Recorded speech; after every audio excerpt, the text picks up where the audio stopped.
Let me turn on my microphone. I'd like to go with the procedures first. Oh, actually, I have Paula call the roll. I keep forgetting that. Paula? Alan Brown. Present. Jeffrey Parks. Present. Suzanne Broadbent. Present. Heather Clemmer. Present. Neela Crank-Clement. Greg Eddington. Present. George Massey. Present. Mary Jo Meacham. Present. And Ann Zacharitz. You have a quorum. Okay, thank you. Now I'd like to go over the meeting procedure on the back of the agenda.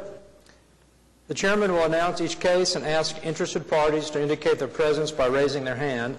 Commissioners will discuss details of the case, calling on staff for additional details. Following this discussion, commissioners may choose to ask questions of parties present. Interested persons may speak to support or protest the application. The applicant will be entitled to one brief rebuttal. Interaction between applicant and protestants on the floor is not permitted. Persons speaking are asked to approach the center podium one at a time to introduce themselves by name and address and to present their position as succinctly as possible. The Commission asks each speaker to limit his or her remarks to no more than 5 minutes. Following the public hearing on an application, the Commission will take one of the following actions. 1, approve the certificate of appropriateness. 2, continue the proposal. 3, deny the proposal with prejudice, which means the application may not be resubmitted for at least 1 year unless the Commission determines that circumstances have changed, or deny the proposal without prejudice, which means the applicant may reapply at any time. When an application has been approved and after a 10-day protest period has expired, the Historic Preservation Officer will mail the CA to the applicant. City construction permits cannot be issued until the CA has been issued. And then contact HP staff for final design review inspection or to review items that will not be completed. Finally, any person aggrieved by any decision granting or denying a CA may appeal to the Oklahoma City Board of Adjustment. All appeals shall be made within 10 days of the Commission decision by filing a written notice of appeal with the clerk of the Board of Adjustment. Okay, let's get started. Item 2 from the Office of the Historic Preservation Officer. Katie? Okay. Coming up March 20th, we have a workshop for real estate professionals that will offer continuing ed credits. That'll be March 20th from 1:30 to 4:30, and people can register through Oakmar. The June 2017 Historic Preservation Commission will be held on May 31st, 2017, rather than our regular first Wednesday of the month meeting. And corresponding with that, the deadline to apply for that meeting will be May 2nd. That meeting is rescheduled for item C, which is the statewide Historic Preservation Conference that will happen June 7th through 9th, and that's going to be here in Oklahoma City this year. That is open to the public. There will be continuing ed credits at that conference for planners and for design professionals, and it's a great 3-day event all about all aspects of historic preservation. That's all. Okay, thank you. Item 3, acceptance of the minutes of the previous meeting, February 1st. Any comments on the minutes or a motion? I move to approve the minutes. Is there a second? Go ahead, Heather. Second. There. Oh, you weren't there. Okay. Wow. Is it George? All right. Moved by Suzanne Broadbent and second by George Massey. All in favor? Aye. Opposed? Okay, the minutes have been accepted. Code enforcement report. Anybody from the code enforcement department here?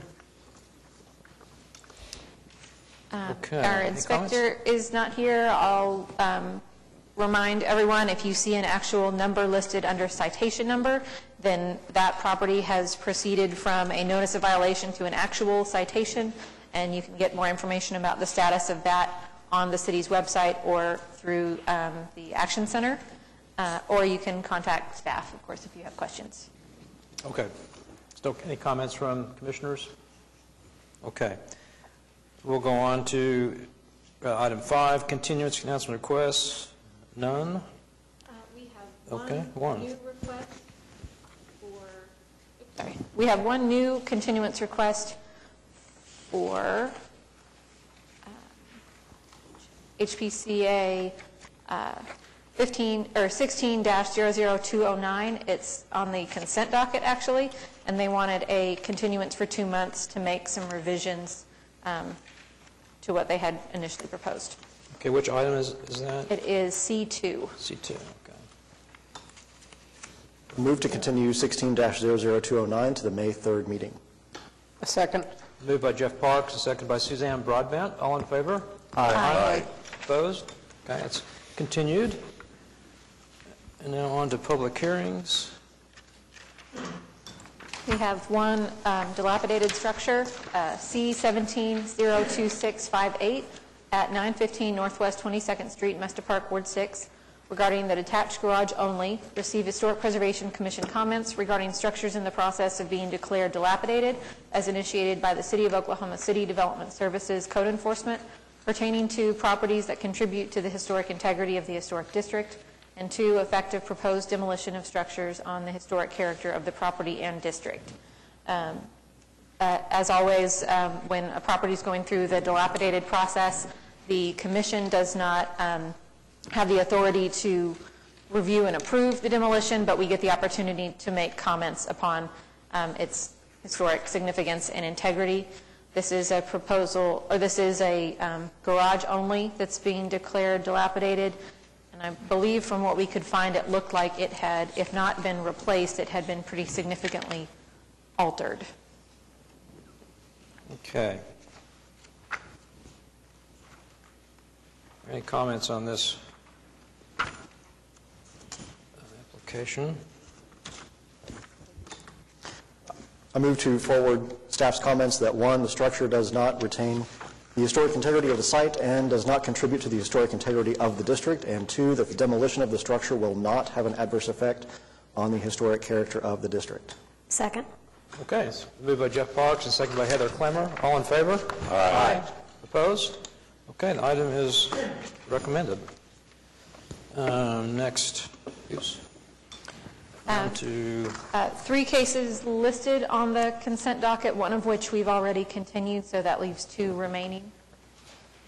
okay, so we're on to D. Oh, excuse me. We got to approve the consent docket. Sorry.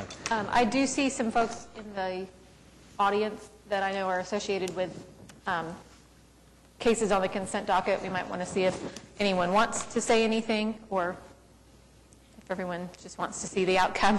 Plus or minus. Any comments on the consent docket, or would you like to have anything reviewed separately? Is there a motion? Let's see. I make a motion to approve the consent docket, HBCA 15-00123 and HBCA 17-00010. Okay. Second. Moved by Joe Meacham, second by George Massey. All in favor? Aye. Opposed? Okay, consent docket is approved. Now on to D, individual cases. Oh, yeah, anybody on the consent docket, obviously can wait, so.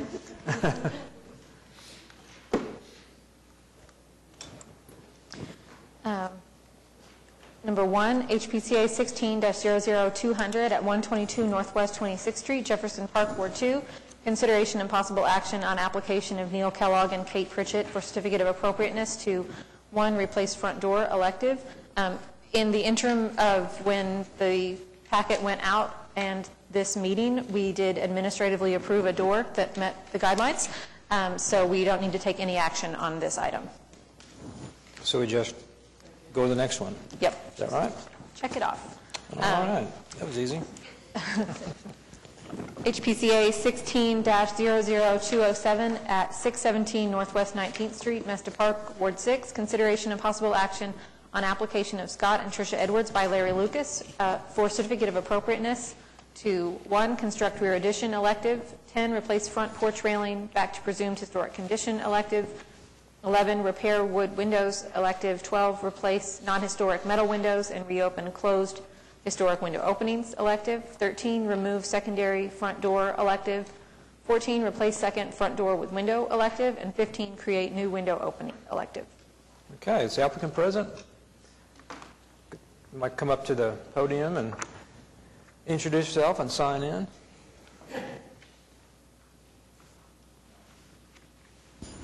Already signed in before. Hello, Mr. Chairman. Hello, Commissioners. Oh. My name's Larry Lucas. I'm working on behalf of Scott and Trish Edwards for this property. It's a pretty rough property, and so we're just looking forward to hearing your comments on our plans for it. Okay. Are there any comments or questions for the applicant? I just have questions on the windows. It's a very nice application, but I'm still not exactly sure what you all are, if you could just explain that in more detail. It appeared that half of the windows on one side of the house were in need of repair and are going to be repaired so that they will be original to the house, original materials. And then it appeared that the other windows that have non-historic windows now are proposed to be replaced with aluminum-clad windows, which are allowed on okay. The guidelines say aluminum-clad wood windows may be appropriate, and we talked with, when they very first came in, we talked about aluminum-clad wood windows versus wood, and then kind of late in the game actually realized that there were quite a few remaining historic wood windows that were true divided light. So we called that out in the staff report that we might have some good basis for going back with true divided light windows, which you can't do in an aluminum-clad product. And so, are the aluminum-clad 1/1? Yes, all the replacement windows would be 1/1, with the only exception window, it would be a reproduction that we're proposing would be where the secondary front door was located on the left side of the picture, right behind the ladder. We felt that one would be, we take it as a concession from an energy standpoint because it's a single glazed window. But we felt like it would add to the character of the neighborhood, and it just really looked good with the divided lights matching and corresponding to the... I'm in agreement. I don't think it would be appropriate to have an aluminum-clad window on the front of the house. Yeah. I still have some questions on the others in that when we have windows that are clearly original and have the, have divided lights in a certain pattern, I understand on a using them on an addition, but on one half of the house to be one way and one half to be the other, it just does not appear, because we do allow energy efficient wood windows that are double pane, so that's not all of the reason. It just, to me, it would seem like that would impact the integrity of the house, particularly on the side. Maybe if they were relegated to the rear or the additions or something like that, but it just, to me, it would seem like if you have wood windows on one side and then you go around to the other side, and it doesn't seem to fit the guidelines. That's my thought.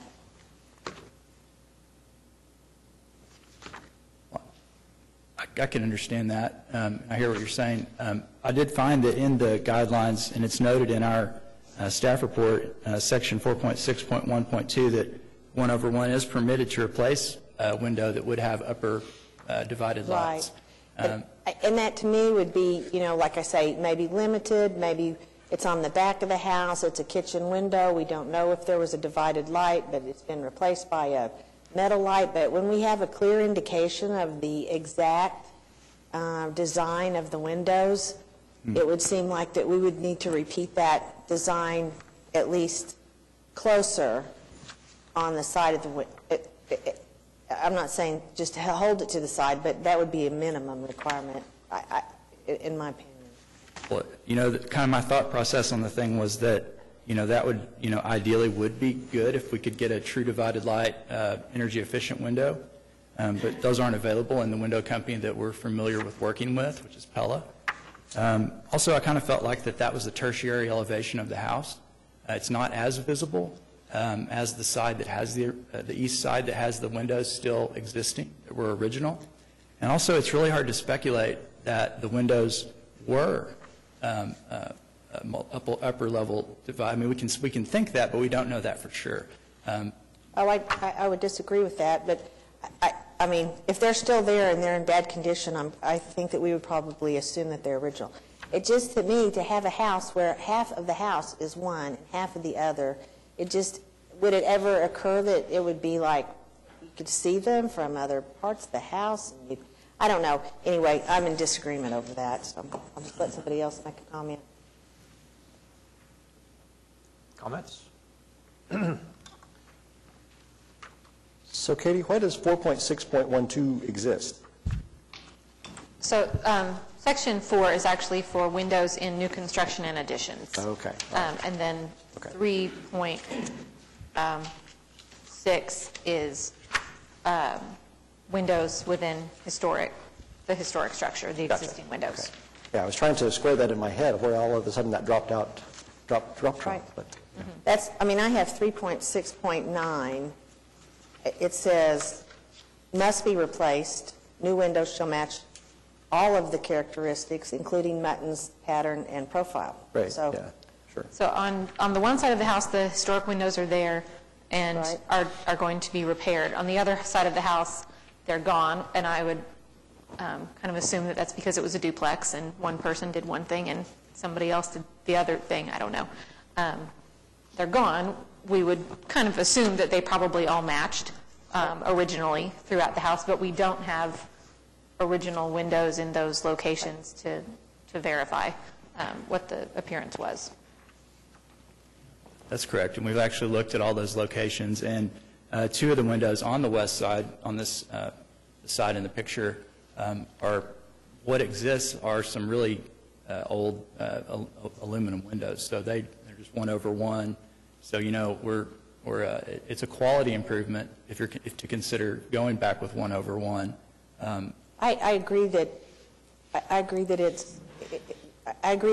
it's better, but I don't agree that it agrees with the guidelines. It says must be replaced, beyond repair, must replace, new windows shall match all of the characteristics of the historic window. I don't see how, in the original part of the house, like I said, if it was on the addition, then, I'm totally, I understand that. But even if it's a duplex and people do different things, I still believe that whoever originally constructed the house would have put similar windows on all sides of the house originally. All right. And, as a concession, we had discussed, my clients and I had discussed the two windows most towards the front, one of those which would be a window opening that would be recut, which is located in the kitchen, I think, and also that front window there on the side. Let me get the numbers for you on the survey. Larry, is there a reason why you want those to be 1/1 for energy efficiency? No, honestly, it was just that they're really expensive to have windows made, and so there's a lot of windows going in, and so it's really about the economics of the thing, Okay. what's feasible for my clients. And so, that was the thing. Any of these windows that we put in, doesn't matter if we get it from a shop that's building us single pane glass, or if we get a Pella 450, which is the one we're speccing here. It's a 15-year window nowadays. I mean, you're not looking at this kind of wood. So, in our mind, it was better to try to get the thing done, be consistent, and, still, as a detail, return the front to the historic aesthetic, which that's the most visible elevation, and it does add character. And I think the others would add character too. But just really for energy efficiency, we felt like, and the cost, those were our two big weighing factors. My issue would still be that those two are not listed under that guideline as exceptions that we could use to approve something different. Well, the concession I was mentioning, and I'm sorry to interrupt, That's okay. the window number 11 and 10, which are the two windows that are closest to 19th Street, as a concession, we would be willing to have those shop built and be single pane glazed windows to match the existing double hung windows, but we would still want window 8, which is located in a bedroom in the back 30% of the house, to be the Pella window to match with the rest of the new addition, single pane 1/1. And I don't think you would see window 8 even if all the shrubbery was cut down at some point. You might catch a view of it, but it's not going to be a detractor. don't think in any way. I mean, but I'd leave that to you guys to deliberate and kind of help us decide if that's really the right thing or if it's better to try to get this to be a little bit more energy efficient for the new owners. So the front two windows would be in that large open space, so all the other windows in that open space, they'd all be the same. That'd be, That's correct. you see, that would be aesthetically, probably good. And the other one that wouldn't, you're proposing not be, as a compromise, would be in the bedroom too, so a separate room. Right.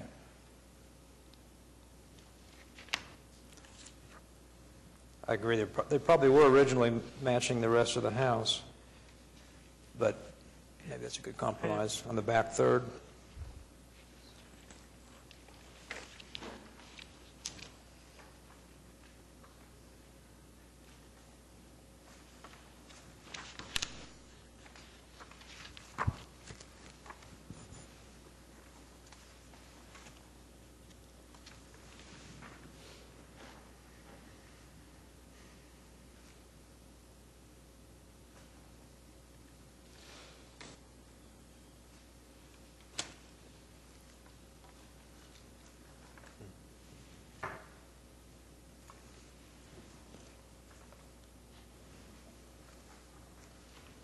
Anyone else?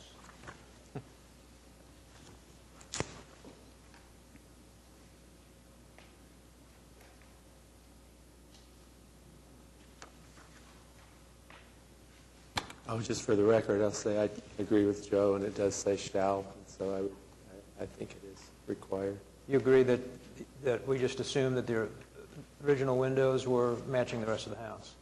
Well, tell me about the doubt that we're not sure about what they were before. I mean, we're just, They're gone. maybe since they had been replaced, that maybe they would have been different to start with. Is that Like I said, they probably were, but we just just we're going to assume that. There's no window there now. I mean, you can look at the elevations of the two different sides of the house, which are on page 44 and 45 of the staff report attachments, to kind of get an idea of the proportions of the window openings.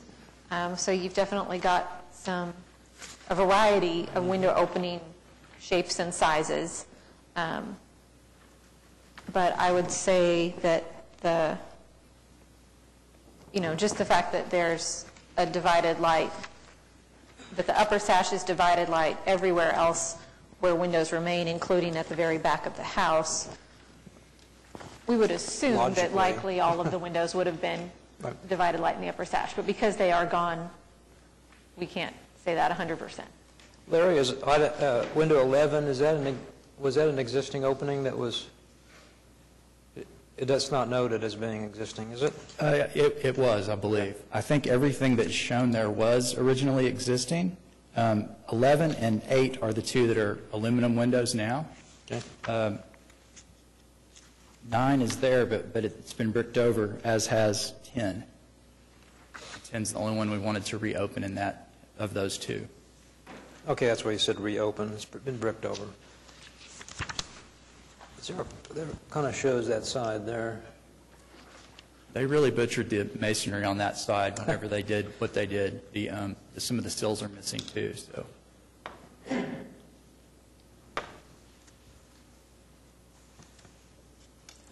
We have on a couple of previous cases approved 1/1 windows on houses that otherwise had divided light. I think for the most part that's been on a rear Yep. elevation. So definitely have put an emphasis on the visibility of it.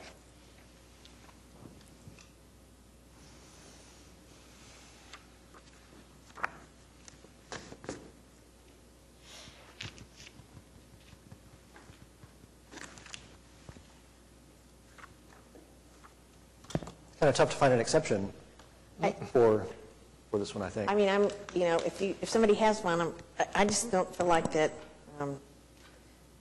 I just don't see the exception there. Well, the only exception would be that the original windows aren't existing. You were assuming. Right, but, I would like to think that we, assume the most likely scenario, which would be when somebody builds something, the windows match on both sides of the house. Yeah, but So, it's hard to assume otherwise, really. You just have to assume the most common sense thing, which would be, they don't exist. right. We still have to assume, many times. Don't have to, public but affairs. you We are. have to assume. Well, Right. I understand I don't feel comfortable approving it. I agree it's logical that it would have been. But Well, the worst case concession, we could leave that rear window remaining as a 1/1 aluminum window and, just install, leave it in place. And there was a historic home tour recently in the district, and some windows were still in that shape, and there had been some replaced. So we realized that if we don't mess with it, then we don't necessarily have to change it.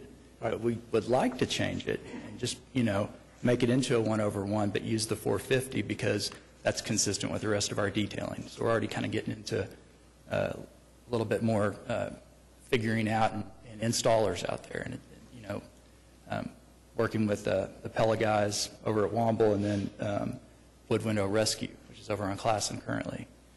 And I don't really want to get any more people involved necessarily with windows, but yeah, we could do that. We could do that and put a storm on it, find one that fits, that's on site, and just seal it up. And that's better than it is now, and caulk it and weather strip it. So we realize all window companies don't offer appropriate windows for the historic districts. It's always been an issue. I know, but we just So we can't afford Marvin windows necessarily either. So, and I'm more familiar with the Pella product, so that's what I'm comfortable with, and I'm comfortable with that shop. if it's cost, if there was a cost-effective company that would make custom single glazed windows to match the rest, would that solve the problem? Not the energy issue. Not the energy issue. So, yeah. So it's kind of a double thing, so we're Right. trying to do the best we can both ways. If it was approved to be replaced with a true divided light window, and you decided not to move forward with that, you're not required to do it.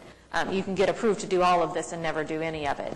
So, you could get the approval to replace it with that if you were willing to even consider it, and then evaluate the cost, evaluate your options, and either do that, don't do it, come back with an amendment later. That's just one option that we have. All right. I probably would think that if that was our, that was our only way to get it approved today, that would be what we'd be willing to do. But, I would, still just ask that you consider it carefully that it is in the back third and it's not visible necessarily, nor may it be visible for 15 years.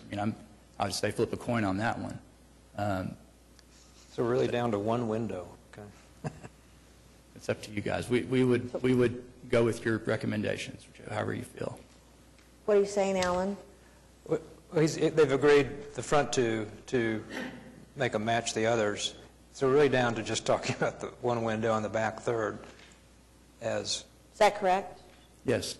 they offer that compromise. It's in a public space of the house. It's not in a private space. I would say most people won't find their way that visit the house that are guests to a bedroom, and so they won't notice the difference. But the people sleeping in that room will notice a difference. I understand that. You want energy efficiency there. Right. Sorry. We have taken energy efficiency into consideration, that we changed the entire guidelines so that we could have double pane true divided light. So that was a huge difference in the other ones where for 40 years we told people, no, single pane only. So really, you should consider yourself lucky, Steve. You're in the lucky part of the timeline as far as guidelines and energy efficiency. So we have addressed that significantly and made a large change in the guidelines. That's how I feel about that. But so are you saying that the front window and the first two windows then would be, could you describe those again? Multi-pane divided upper sash over one to match the proportions of the existing windows on the east side. So we're down to one window. One window.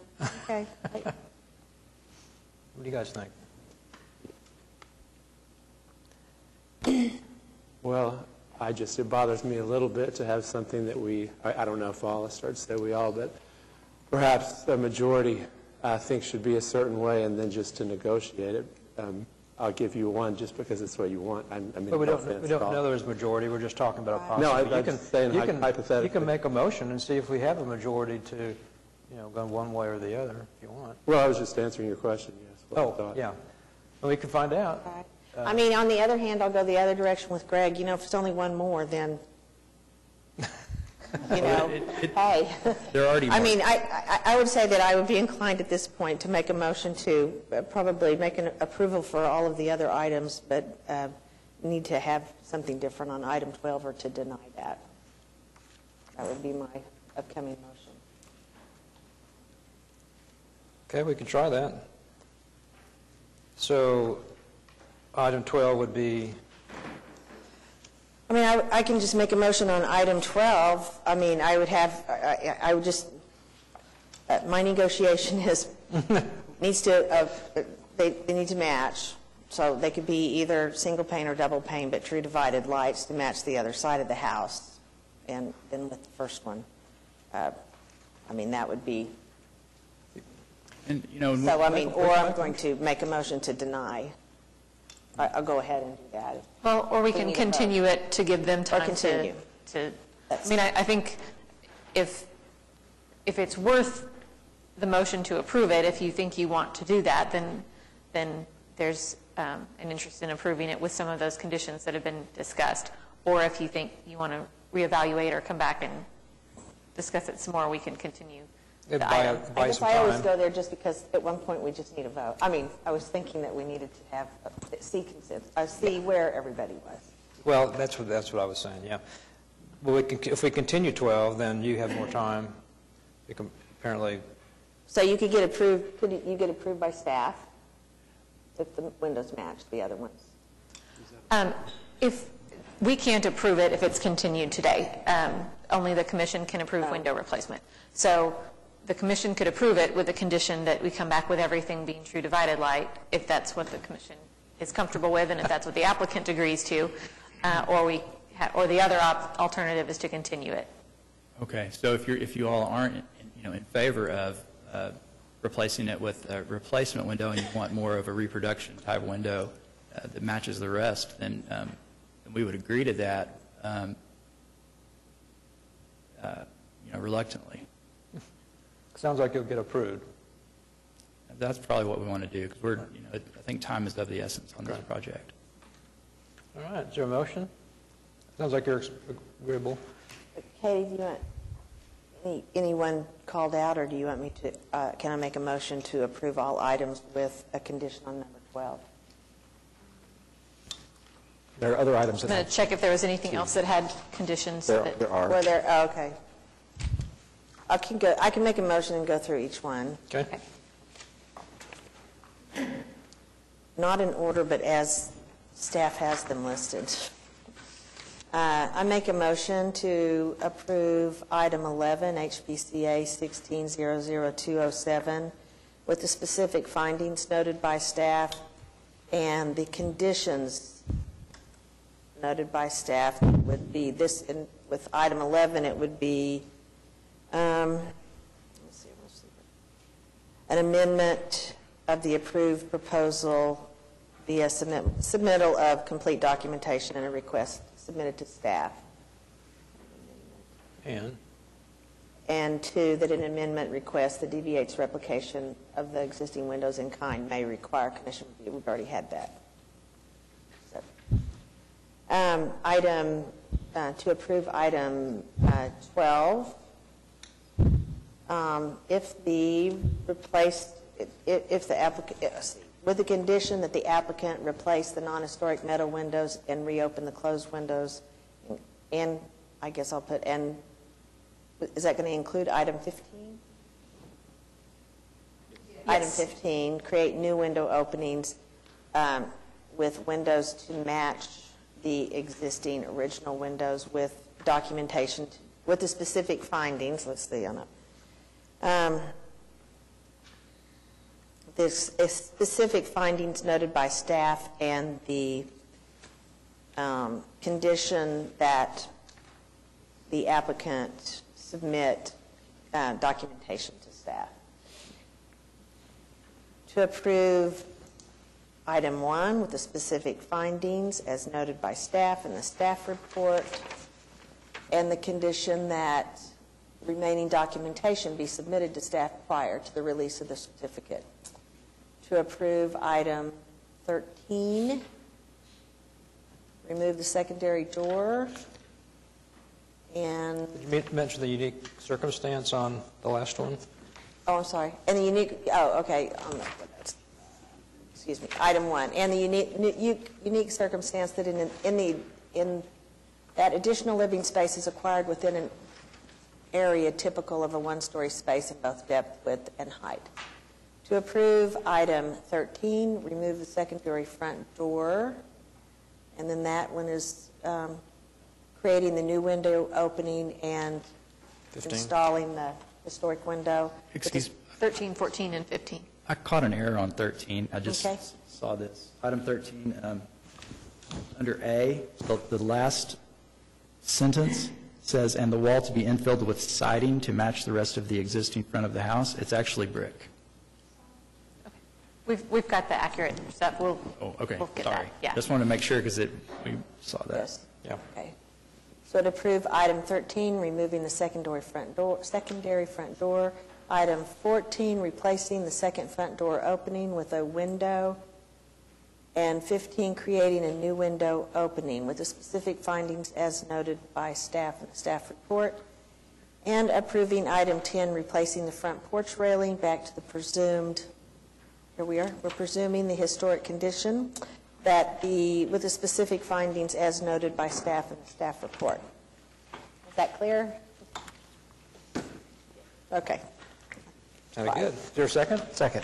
Been moved by Joe Meacham, second by Jeff Parks. All in favor? Aye. Opposed? Okay, approved. Wow. The conditions. Thank you. Thank you all very much. Thank you.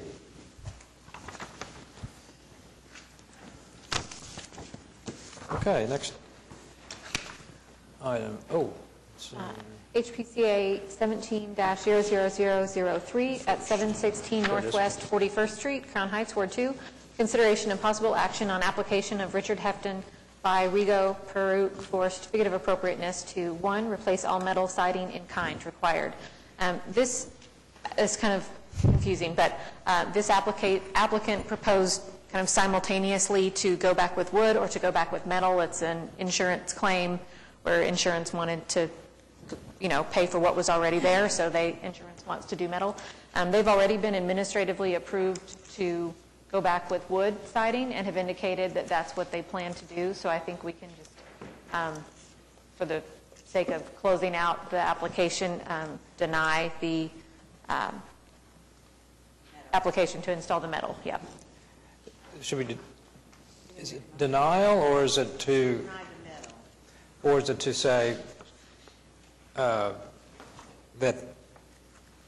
change, unique, not unique, so what am I thinking of? Well, the wood has already been approved as application item number 2. So it's 2 separate items. Oh, okay, there was another item, okay, Yeah, I yeah. see, okay, I got you. And that was kind of just a timing Right. thing so that they could get moving with the I got you, administrative approval. I got you, so we're going to deny item 1 only. Microphone? I make a motion for HPCA 17-0003, item 1, to deny, With prejudice. deny with prejudice, Okay, second? Did you catch the specific? with the specific findings as noted by staff in the staff report. Okay, been moved by Joe Meacham, second by Jeff Parks. All in favor? Aye. Opposed? All right. Item 1 is denied. And on to the next one. HPCA 17-00007 at 931 Northwest 16th Street, Mesta Park, Ward 6. Consideration and possible action on application of Cody and Kelsey Ruby by Patrick Ruby for certificate of appropriateness to, 1, move fence to the property line, elective, 2, demolish garage, elective, and 3, construct garage, elective. Okay, is the applicant present? You could come to the podium and sign in, introduce yourself. My name is Patrick Ruby, representing my son and daughter-in-law today.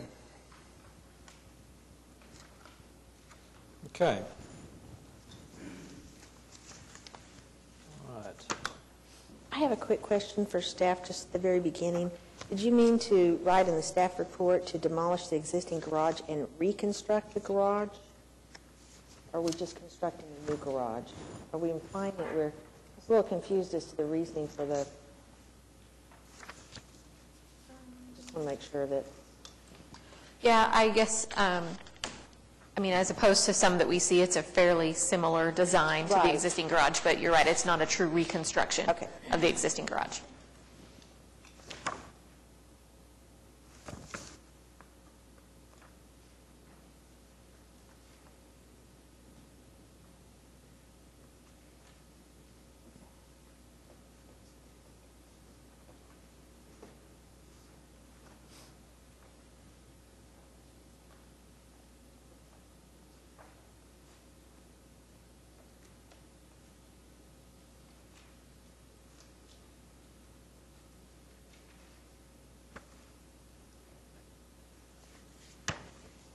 On the size, specific finding number 5,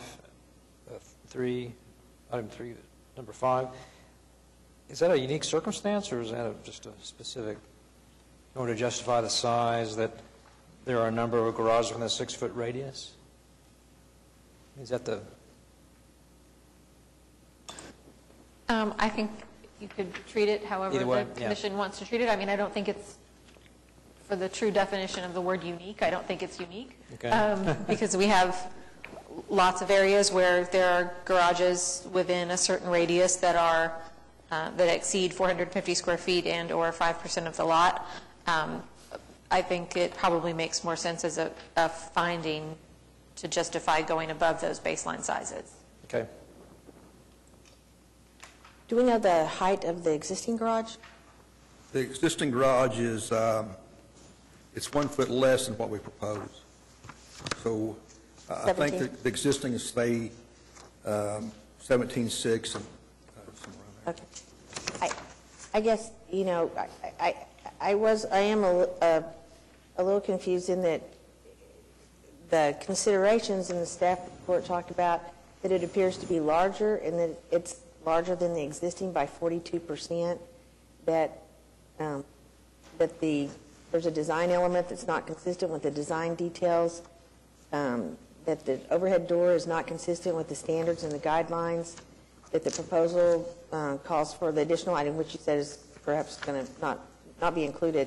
But then we go to the staff recommendations, and it seems, I'm not really sure where the unique circumstances apply to all of the items that you listed that were not following the guidelines, how those two are justified right there.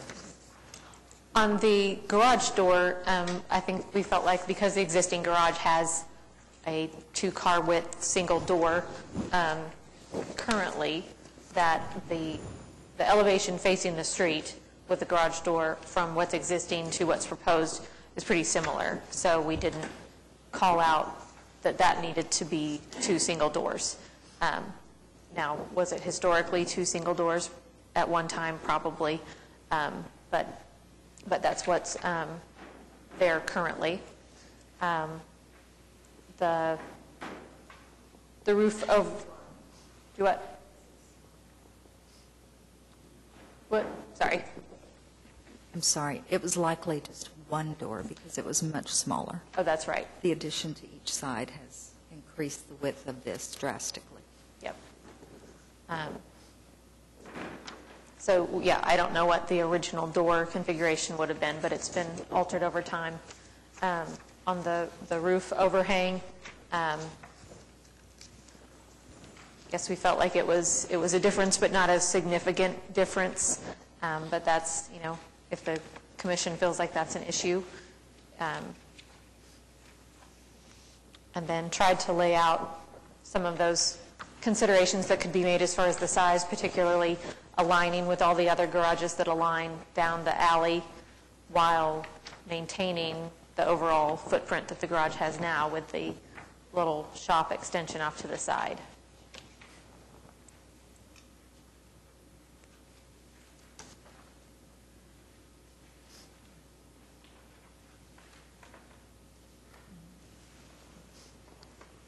Any comments?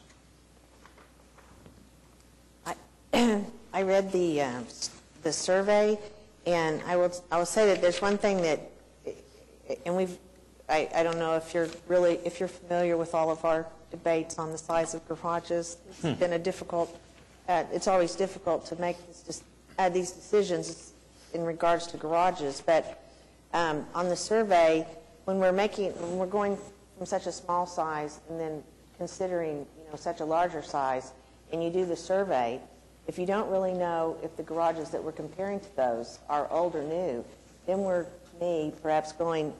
risking going back to the same situation where we're saying, yes, there's a bunch of larger garages, but if the larger garages are newer garages, then we're actually back in the cycle of being able to continue to give approval for larger garages, but based on newly built or recently built garages, justifying that size. So anyway, it's hard to look at the survey and make a good decision on, do the larger garages justify the size of the garage? If they were all brand new, then we would just be, the bigger they are, then the bigger other ones could be, just have a growing garage size again, which was my thought was the reason for redoing the guidelines for the smaller size garage. So a comment ought to include, is it historic or is it non-historic? I mean, it's just, to me, it continues to be difficult. I Yeah. mean, and I think that what we did was, I think that some of the considerations that you mentioned, I mean, I'm in agreement that we've discussed it and we've tried to look for ways to allow for deviation in size based on location and stuff, but it's so much bigger. I'm not sure if I see the unique circumstances to That's what justify that size. Yeah. I'll add also, I brought the little chart that we had at our meeting, and this would be inconsistent with anything we've done since the new guideline came in place. We have approved some that were large, but they were always 5% of the lot, or it was based on a historic garage. And even in Mesta Park and some that are pretty close, we've repeatedly made people go down to 450.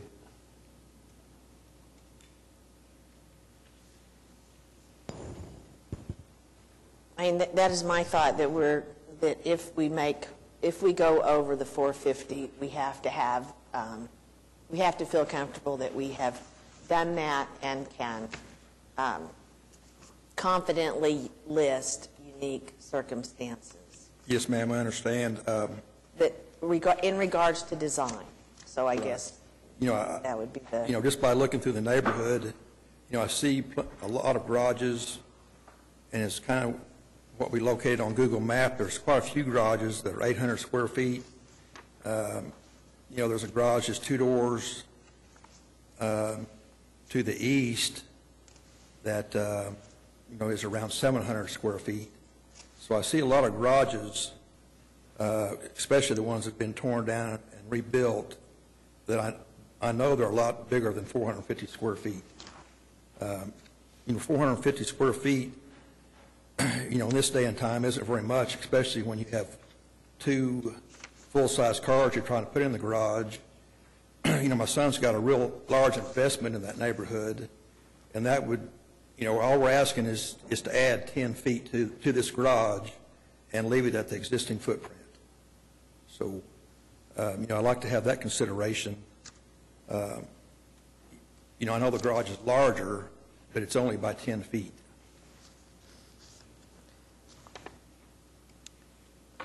I understand that. The unfortunate part is that the large garages that we're looking at trying to consider that as circumstances are the reason that we changed the guidelines to 450, because the size of garages was getting so large that we couldn't figure out how to justify keeping them to a scale appropriate for the neighborhood. So that's where my comments in regards to comparing, projects today with projects that were built prior to the change is difficult, because then we're back to the problem, we're back to what we what the commission and the neighborhoods identified as a problem in that the garages were growing so large. So we've been really, since the 450, we've really worked to stay to that size with few exceptions, unless there's unique circumstances. So, Well, we've talked a lot about, in the past, about visibility of a garage also, and the thought that, going down the block, there are sort of setback lines that a lot of times garages follow. In this case, the rest of the block, the back side of the garage, pretty well aligns going down the alley, except for this one. It's kind of the exception to the rule. The unfortunate thing is it's a corner lot, and that face will be visible from the cross street, if I'm not mistaken. If it were an inline garage that wanted to capture that extra distance, I would not see that as a big deal at all, even though it would exceed 450 square feet. What do you mean inline? Not a corner lot. Interior lot. right, and that's also seems to be one of our challenging areas, is that the guidelines specifically address visibility, and so when you have a corner lot, then we have more issues to address, or we have more considerations. So let me ask you this. We want to try to explore perhaps some of the ideas that we've talked about. When you first said that, Greg, I thought, well, we could, one thing that we talked about was making the garages longer, but in this case, you're saying that being on the side, that's not as easy if it was a middle lot, because you can actually see the extension of the rear addition. That's correct. That's correct. Visible from the street. And that's the largest part of the, is it just that area there that is making that addition? That doesn't look, I think the rest of the footprint pretty much stays the same. It just goes 10 feet deeper and into the lot. what was the total of the? So the existing is 533. Okay.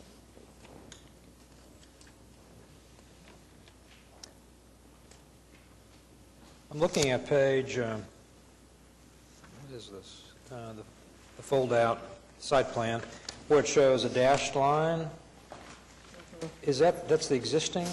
Yes, sir. That's existing footprint as what you see on the pictures here. So you pull it in from the property line on the east because of required setback for fire. Right. Yeah. Right now the setback is 1'3", and I thought we'd go and get it up to code. Right. Go and move it over to the 3-foot Right. So you've setback. reduced that side, and you've gone 10 feet on the north by 22 feet long. So that's the, I'm not questioning your numbers, but it's like 220. Looks like you've reduced it on the east. Seems like it'd be a little less than the 756, but I'm not sure. Well, that same graphic, I've been trying to square myself. It looks like, so if it's a 10-foot extension to the north, Right. Graphically looking at other things that are dimensioned on that page, it doesn't look like it's 10 feet further. Doesn't look Right. like a 40% increase. Right, in area. right. It looks much more minimal than that. Yeah. What the plan is to go ahead and move the fence out to the property line, and then in turn we could increase the garage size 10 foot to the north, and that would still leave us 3 foot from the fence line to the edge of the garage.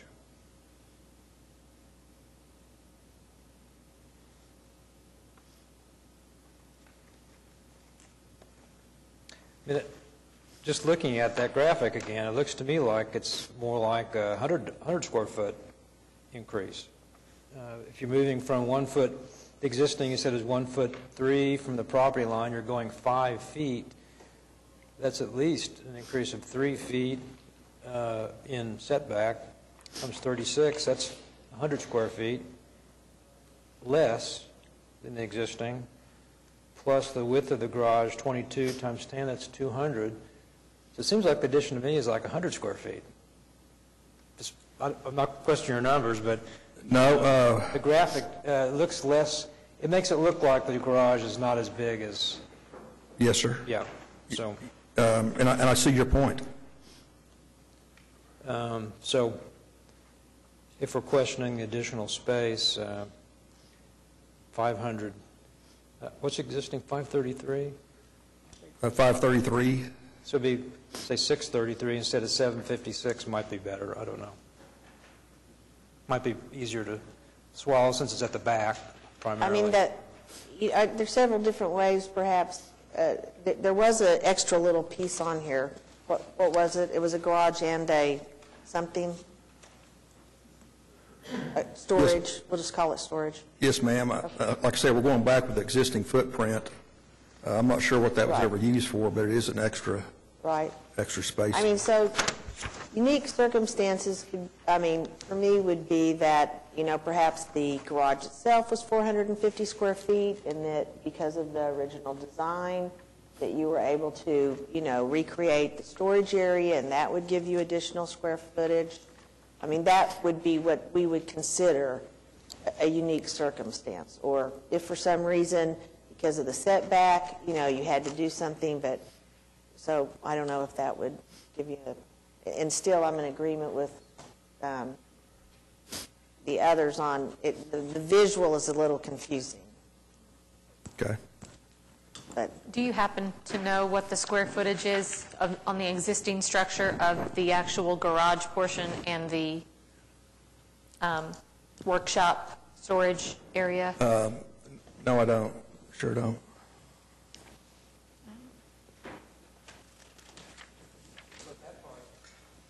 If that part follows the existing, the garage itself, existing, looks like it's about 22 feet. Well, that's another, close to the property line, so it's about 23 or 4 feet by, what width? That's hard to say.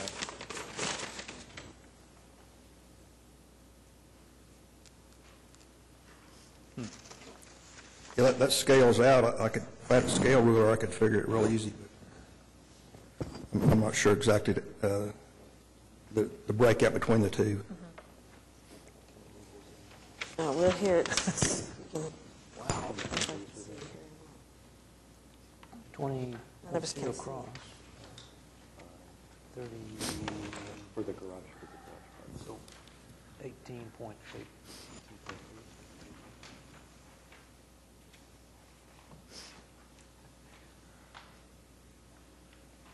Need a magnifying glass. The 380. Based on that, yeah, it's 380 square feet.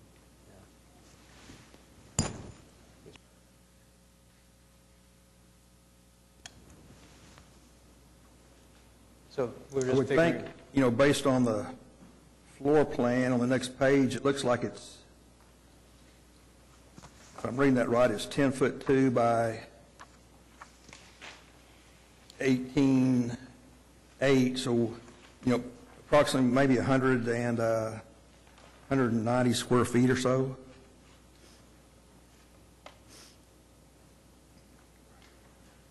I mean, what I see is that the portion where the cars are, the depth, you've got, the depth is at 22.8, and then that distance listed on the floor plan is exactly 20 feet and a half inch, which then to the north part would be 2.9 plus, I think, 8, maybe 8.8.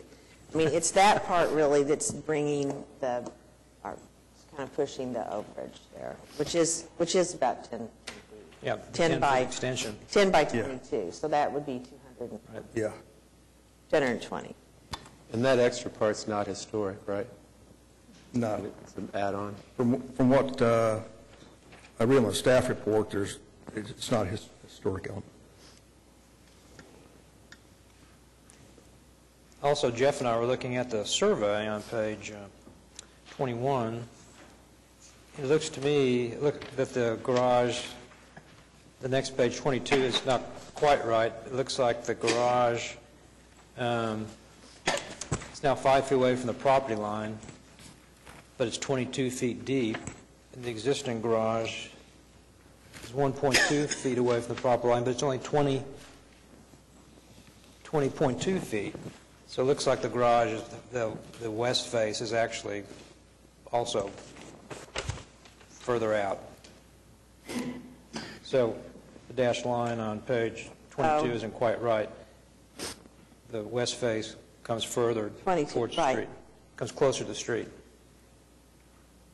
I mean, if the, So that's a little bit more area there, if the too. property line is, for instance, a unique, to me, it might be a unique circumstance that if you were building the same footprint, but you needed to extend it to the north to get what we usually consider somewhere between 20 and 22 feet to get, cars in, then that would be a reasonable, circumstance to consider. And you would still have, you're saying 533 plus whatever it would take to get, usually the choice is 22 or 20, somewhere around there, to get that 450. I mean, that would be an acceptable compromise, I think, to suggest. Does that make sense to you? If you're rebuilding the same footprint but pulling it forward so that you have the 3 foot between the property line, 5 feet. but you're adding a couple of feet to the north part so that you can have a 2-car garage right there, then to me, that's could be a reasonable request. Knowing that the total footprint would exceed It would still 533 exceed, but- square feet that that is existing, but because it's got the little add-on on Right. the south, and I mean, to me, because often we cannot find a unique circumstance. So to me, that's a possible, that you are recreating what was there as far as a footprint, but we also allow that that people can have a 2-car garage. So that's. So you're just looking at the garage portion, recreating as is, and enlarging it slightly to accommodate our guidelines, length and width. Yeah. That would be. So the garage portion would need to be 450 square feet, more or less, and then More or less. plus the, So really you'd be gaining, your gain above others would be that you already had a storage unit that was I think, historic. so the I thought the workshop, storage part was not historic. I may be lost, I'm sorry. Sorry. No, it's not present as late as 1955 on the Sanborn maps. I mean, from looking at it, it looks like it's been there a good long time, but I don't think we know the date of when that was added.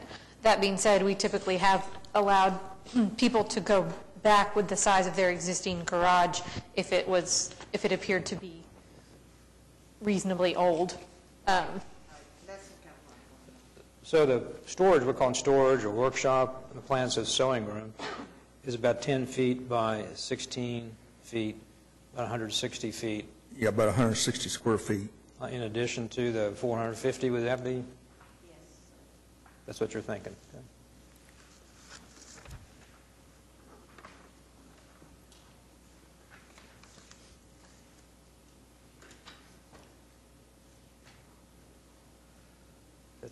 Would be acceptable?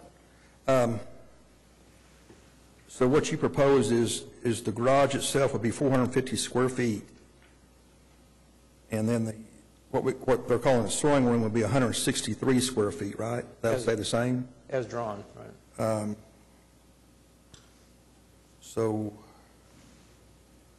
that's about what we're asking to add, is what you propose and what we propose. So we're asking to add.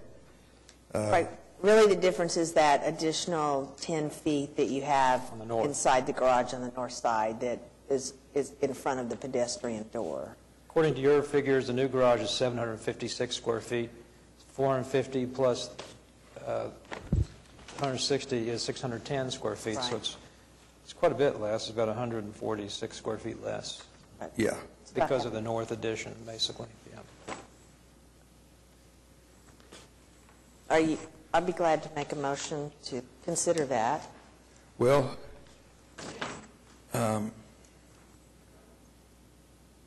you know, as the garage stands now, it's not usable. Right. We've had a structural engineer declared unsafe. Even if we want to try to remodel and fix that area up right there, we still can't get a car in it. You know, it's about a foot too short to even drive a car in it. So, you know, I would still like to have you guys entertain that we would like to add on the 10-foot to the north. Okay. You know, I see that, you know, we're talking about appearance. You know, what you see now is that garage right next door to it, you know, from the street. And what we want to do is bring the fence out, and then what you see now is this garage right here. What we propose to do is bring that wooden fence out to the property line, and then you know, keep the garage inside the fence. And you know, and it's also for security reasons too. You know, they've had some problems with people coming down. You know, because right now the garage is open to the alley. So. Well, that sounds like a possible solution that we propose that might get approved. So it would be about a 20 by 22 square foot garage one way or the other. I'm thinking based on the amount of discussion we've had on reconfiguring the garage and the amount of questions the applicant still has. Yeah, I mean, I think that they probably need to look at the dimensions and think about what they really need for it to be functional, and probably kind of play with those measurements a little bit and come back with something different. Would you want to continue? Yes, ma'am, I think we do. Okay. We can continue to the April 5th meeting or to the May 3rd meeting. If it's April 5th, then we need new materials from you by Tuesday of next week. Okay. Let's go with the May. Okay. Continue all of it or just the one? Yeah, we could approve the fence and the demolition if everyone's comfortable with those two items. Would you prefer us to do that? If you guys could approve the fence, that would be great, because that's one thing we want to get moved out for security reasons. We could go ahead and do that. And then Garage? Then come back with the... come back with the other items. Okay. How's that? Did you... So leave the garage. I was just looking to see if... Okay, specific findings. I make a motion to approve item 1, HPCA 17-00007, with the specific findings as noted in the staff report. Staff. Second. Okay, so we've got Joe Meacham, seconded by Suzanne Broadbent. All in favor? Aye. Opposed? Okay, that item is approved. I make a motion to continue items 2 and 3 of HPCA 17-00007 to the May 3rd meeting. Second, but could I add a comment? Well, we didn't talk much about the garage door being a single garage door, and that did catch, you know, my eye, and Joe mentioned it too, and it does seem that is something we need to take a second look at. Other people on the commission have seen more garages than I have, of course, but it seems to me the integrity, the architectural integrity that we talk about requires us to at least look at whether it ought to be double garage, two doors. But I don't know. Maybe nobody feels that way. I will say, my feelings go your direction, Suzanne, but I will say that in the past, because so many of the garages that face each other on the street, the applicants have come back with single-car garage existing that we have, I'll just say, it seems like that we have said yes to that most of the time, and that it is allowed. It's been allowed in some circumstances, and as they reconfigure their plans, we can certainly talk with the applicant about whether it would be appropriate to go to two. Yeah, we're certainly open to that too. Okay. A double-wide door, more appropriate on a 20-foot width because two singles are difficult. So if we're right, 22-foot wide garage, you could put two singles in more easily. So, depends on the proportion. Yeah. One other thing.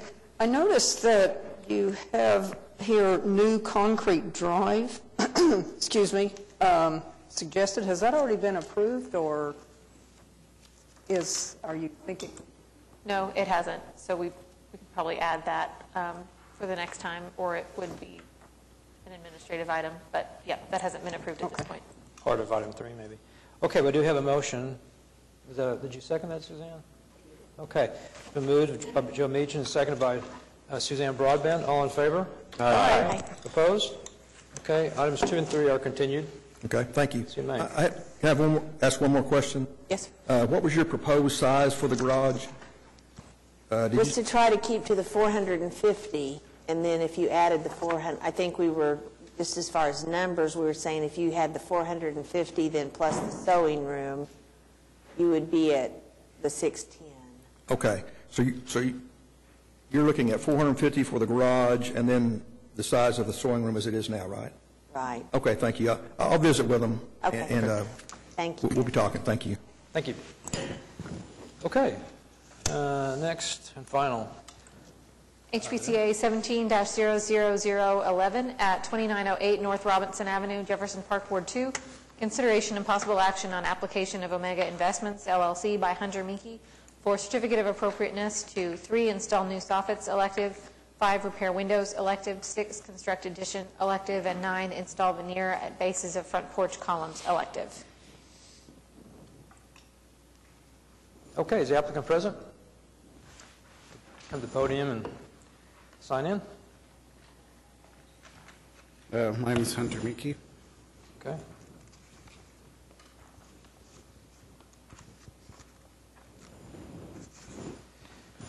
All right.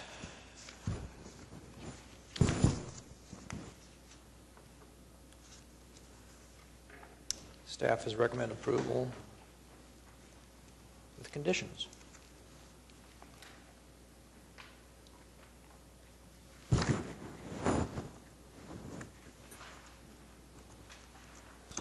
Could you just describe the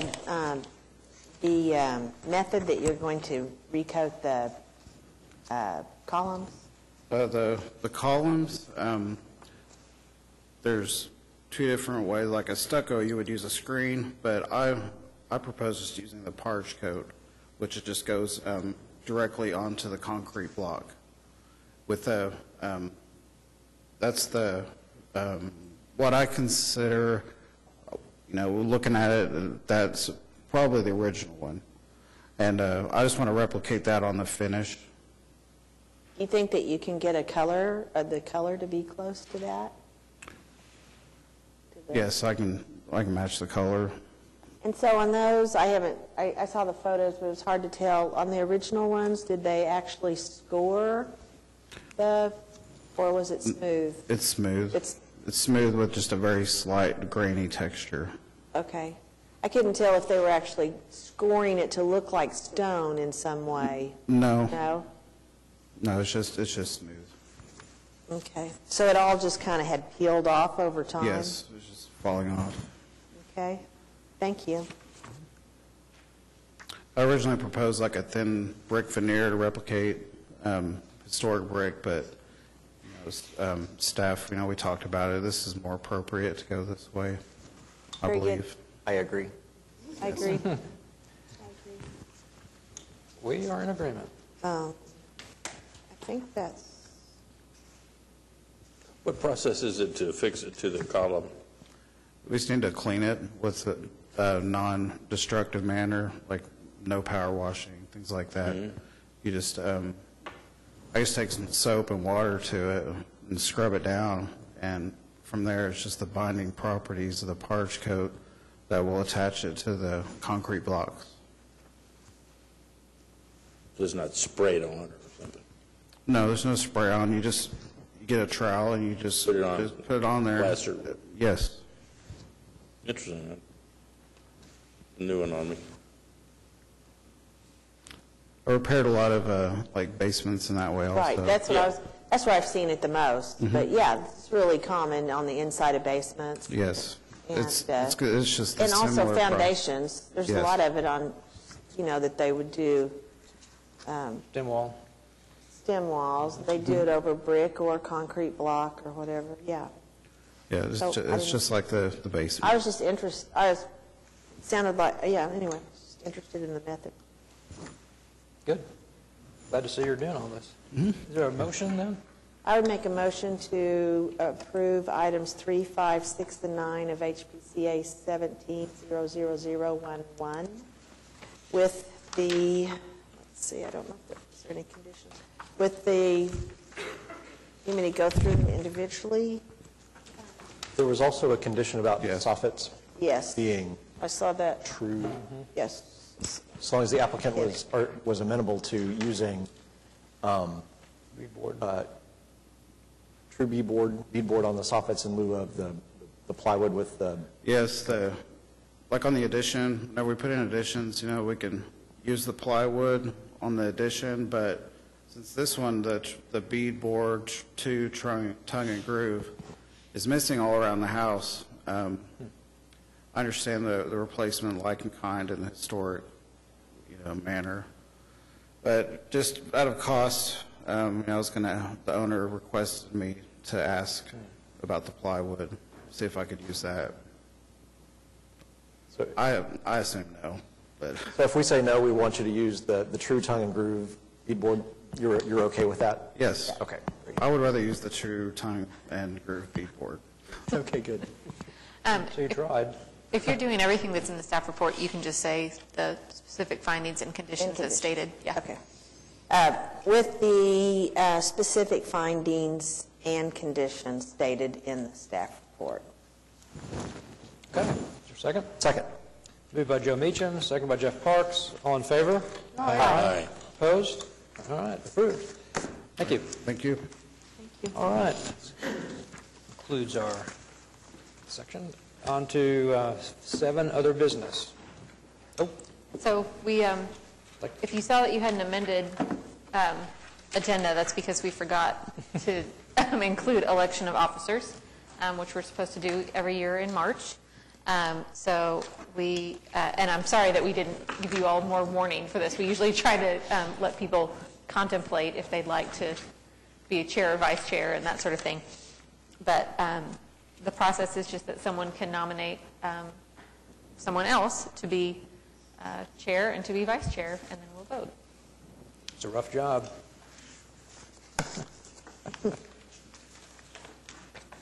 And you're also welcome to nominate people who aren't here. And just Oh, that's even It's an better. important meeting to come to. Does anyone want to be chair? And so we need to make a motion to,